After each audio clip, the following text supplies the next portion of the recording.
Good evening. I'm City Attorney Mike Fewer. As we celebrate Passover this season, I'd like us all to envision the city that could be.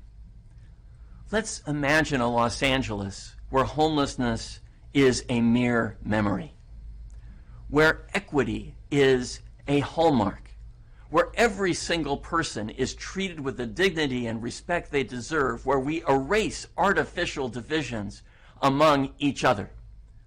A city that is known as the sustainable Los Angeles, where in the wake of our major concerns about climate change and other environmental issues, Los Angeles is known as a leader not just in California but nationally in showing the way.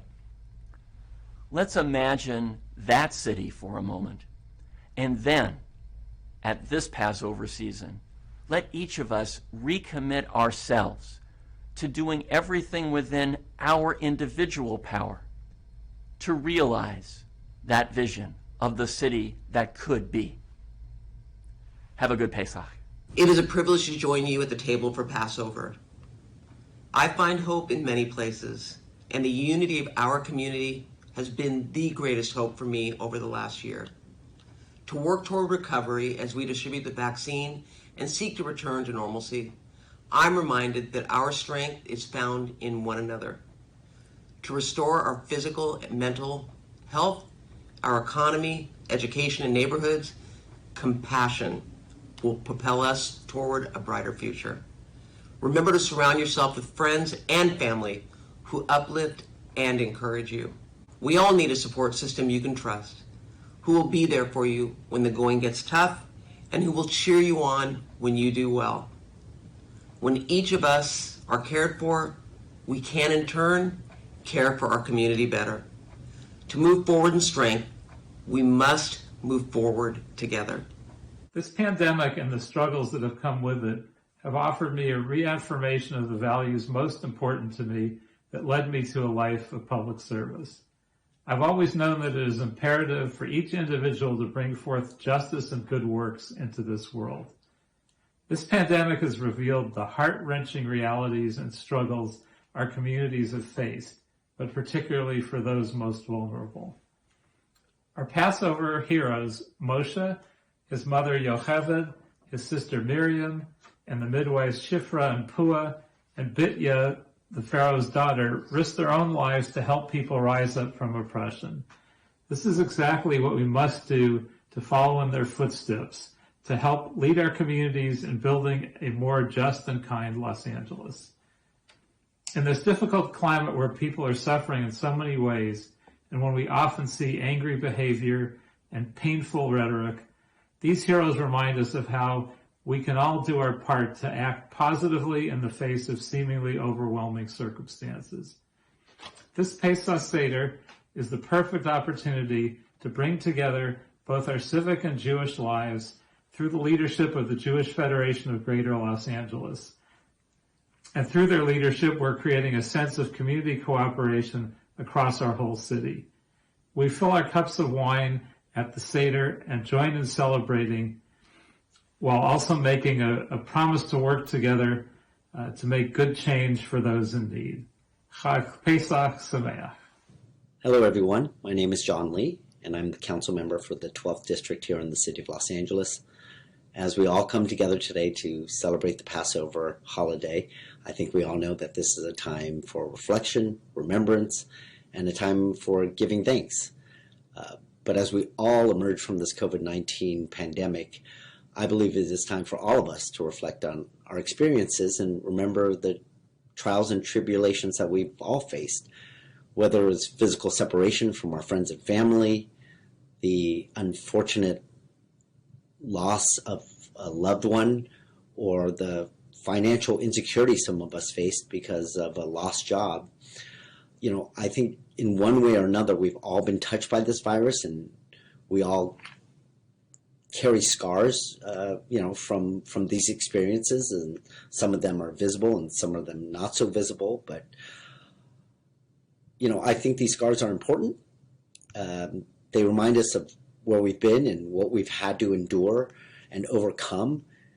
For some of us, it was our faith that carried us through this, and others it was friends and family, and for some of us it was just the unexpected kindness of a stranger.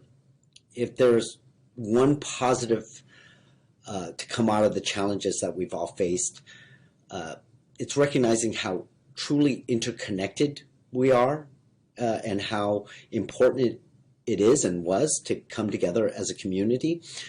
I have seen countless examples of people who truly gave of themselves, and just countless examples of service and sacrifice, of people stepping up to help strangers in need. And, I think we're all truly driven by our recognition of our shared humanity and the belief that in times of difficulty, no one should have to weather the storm alone. I hope we never have to experience anything like we did in 2020 again. But I am grateful for the experience and how it has caused us to grow in compassion towards one another. And as we continue into 2021, many of us, I realize, with cautious optimism and tempered hope, I am at least absolutely confident that when we come together, there's absolutely nothing we can't do. Shalom, I'm LA City Controller Ron Galperin. As we approach my favorite of the Jewish festivals, Pesach, I reflect on this last year when we have lived with the COVID-19 pandemic, the plague of our times, and how it has changed all of us in profound ways. Lives cut short, livelihoods lost, people living in isolation and uncertainty. Yet we've seen people come to one another's aid like never before, communities transcending the physical realm and still coming together. So many essential workers putting their lives on the line for us all of us learning to be more adaptable and resilient, each of us gaining a deeper understanding and appreciation for our loved ones and friends, co-workers, colleagues, classmates, neighbors, and people we may not even know. I've learned you can, in fact, connect virtually and meaningfully. And with more time at home, I've come to appreciate more quality time with my husband, Rabbi Zach Shapiro, and with our amazing 18-month-old twins, Maya and Eli. It's provided a blessing. These are life lessons, spiritual lessons, just as our ancestors emerged from plagues, from bondage, from time in the desert, so too we. May our souls be nourished with the wisdom of our Jewish traditions and our history. Chag Pesach Sameach. May this Passover usher in a time of healing, of recovery, of goodness, and of joy. Chag Sameach, everyone. I'm Councilmember Bob Blumenfield, and I so appreciate being included in this year's JFED Passover experience for interfaith community leaders. It's an honor to be with all of you here today, albeit virtually. And while I'm probably not the youngest person in attendance, I am honored to have the opportunity to answer one of the revised 4 questions, all of which seem to be variations of the theme, how is this pandemic Passover different from all other Passovers? And more specifically, how has the pandemic changed your life? There's no doubt that the pandemic has been and continues to be devastating on so many different levels. But I've also found inspiration in the way people have stepped up to really help one another. In my district, in the West San Fernando Valley, I've seen many people go above and beyond to help their community. I've seen Debbie Decker at the West Valley Food Pantry grow their operation to feed thousands of meals, literally quadrupling their caseload of hungry folks who need assistance. I've seen One Generation, a great nonprofit in my area, dramatically expand its programming to include a massive food delivery program for seniors and to establish vaccine clinics. And I've seen struggling restaurants offer meals to frontline workers and needy individuals. And I've seen neighbors comforting neighbors and supporting each other through tremendous loss and hardship. And despite the need to be socially distanced, I've seen my Emergency Preparedness Community Action Team, which is comprised of volunteers, really step up to collect and distribute tons, literally tons, of supplies to nursing homes, hospitals, and so many others who were in desperate need. I've seen a lot of tragedy, but I've also seen hope and action. In my district, at Pierce College, the city now operates the second largest vaccination site, second only to Dodger Stadium, and capable of administering 5,000 doses a day. I've been out there many times because I want to help troubleshoot, but also because I just love seeing the joy and relief when my constituents finally get that shot. A shot that not only provides immunity, but a sense of freedom. And in some ways, and in the spirit of the holiday, getting that shot reminds me of the Jews crossing the Red Sea out of slavery and out of Egypt. The other side of that river is not the promised land, but getting there means the start of the journey to that land. And once we all get to the other side, we'll have an opportunity to chart a new course. And my hope is that we'll not forget the inspiring and heroic efforts that many have made to get us here, but that we will build on that and will forge a future of unity, purpose, and love. If we do that, we'll not only be able to tackle COVID, but we'll be able to take on issues like homelessness, poverty, inequity, and social justice. Thank you again for including me tonight. Chag Sameach. One of the positive side effects of the COVID-19 pandemic is that I think that it made a lot of us stop and reflect on what's really important in our lives. For me, it was my mother and my father and the ability of them to spend time with my daughter and for us to be together as a family. That became more important than really anything else in our universe, along with just their own lives. And it really focused us on getting together and being together as a family. And I think in the same way, a lot of people are realizing that doing without some of the hustle and bustle of everyday life, doing without our commutes, not being stuck in traffic, being forced to spend more time at home with our families, being forced to have dinner together instead of being out at meetings, has been actually a blessing in a lot of ways. I know that I will relish the time that I was able to spend with my family. I've really been enjoying having dinner with them instead of being out at events every night. And that's something that I hope that I can continue after the pandemic. And I think a lot of people are just going to have more appreciation for family and community. Hello, I'm Congressman Ted Lieu. I want to thank the Jewish Federation of Los Angeles for inviting me to answer a question. I'd like to focus on reimagining our community for the future. As you know, there has been a rise in hate crimes against both Jewish Americans and Asian Americans. And there is one kind of discrimination that is similar among both groups, which is the notion that somehow we're foreigners. When some people look at us, their first thought is that we're not of this country, that we're second-class citizens. And I want to work with all of you to envision a future where that doesn't happen anymore.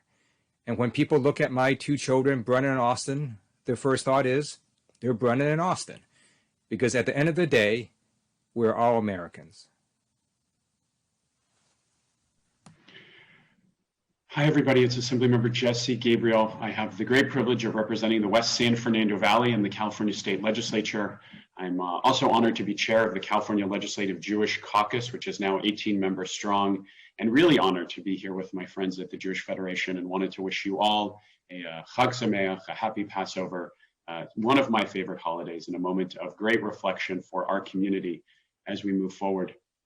As I think about where I'd like our community to be as we come out of the pandemic, for me, the great hope is that we don't go back to where we were before, that before was filled with too much division, too much inequity, a society and an economy that were not working for too many people in the city of Los Angeles, the state of California, and in our world. And so my hope is that as we come out of this moment of great suffering and hardship, that we replace that division with unity, that we find common interest and common purpose, and that we strive in a very meaningful way to overcome those inequities, to make a society that works for everybody in our community, to lift up those who are vulnerable, which is so deeply consistent with our Jewish tradition, and to come together to plot a more hopeful future for ourselves and our children. So I wish you all great blessings this holiday season.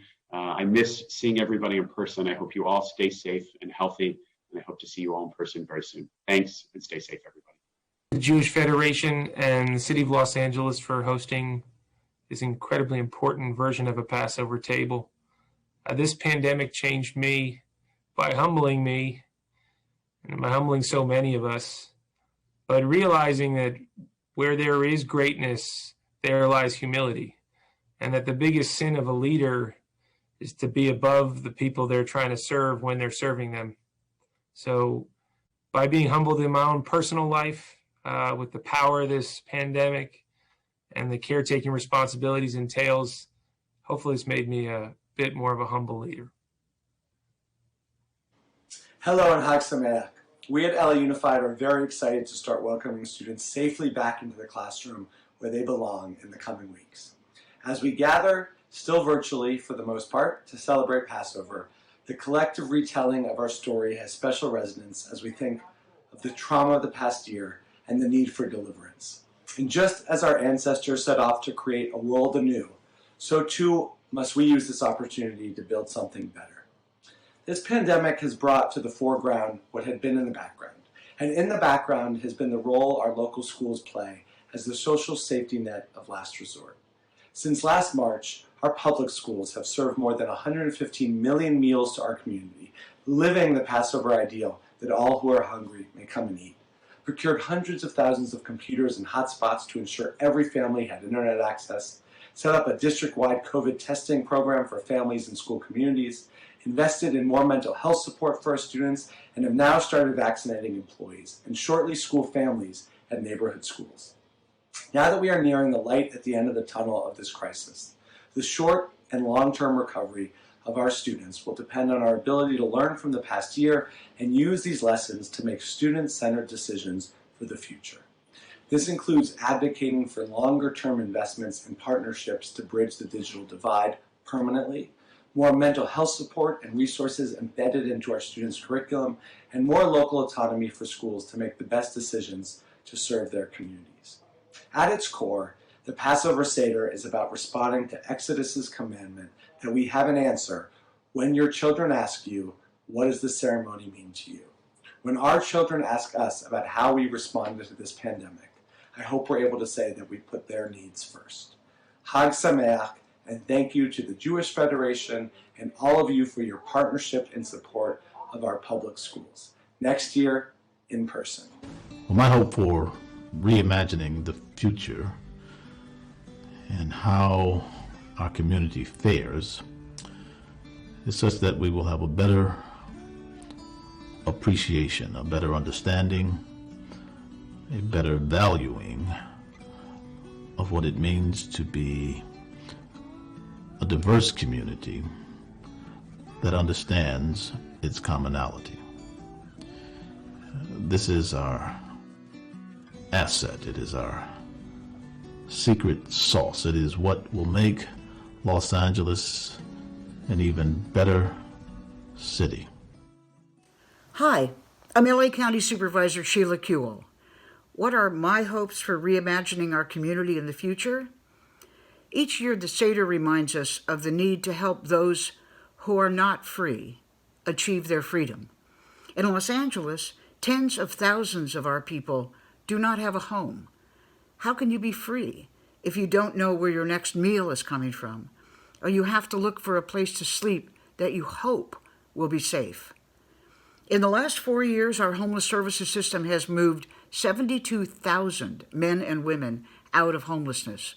But every day, while 207 people leave homelessness, 227 people lose their homes.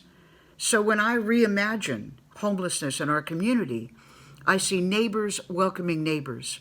I see property owners renting apartments to those who have been homeless. I see families building granny flats in their backyard.